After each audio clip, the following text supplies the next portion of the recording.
Pinanindigan naman ng mga senador ang kanilang committee report kaugnay pa rin ng engkwentro sa Mama sa Pano, Maguindanao. Sa kabila yan ng pambabatikos ng Commission on Human Rights sa ilang nilalaman ito. Ayon kay CHR Chairperson Eta Rosales, ibinase raw sa emosyon at hindi sa impormasyon ang ilang konklusyon sa ulat. Kalabisin din daw umano ang paglalarawan sa insidente bilang isang massacre.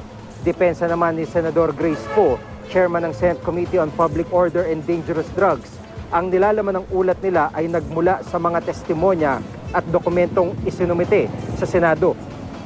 Pinanindigan pa ni Senator Grace Poe ang paggamit ng salitang massacre na ginamit nila para ilarawan ng sobrang paggamit ng puwersa laban sa ilang SAC trooper kahit malabana ang kanilang tinamong sugat. Para naman kay Senador Chis Escudero, Chairman ng Senate Committee on Finance, sana raw ay alalahanin din ng CHR na hindi lang mga sibilyan ang may karapatang pantao, kundi maging mga pulis at mga militar din.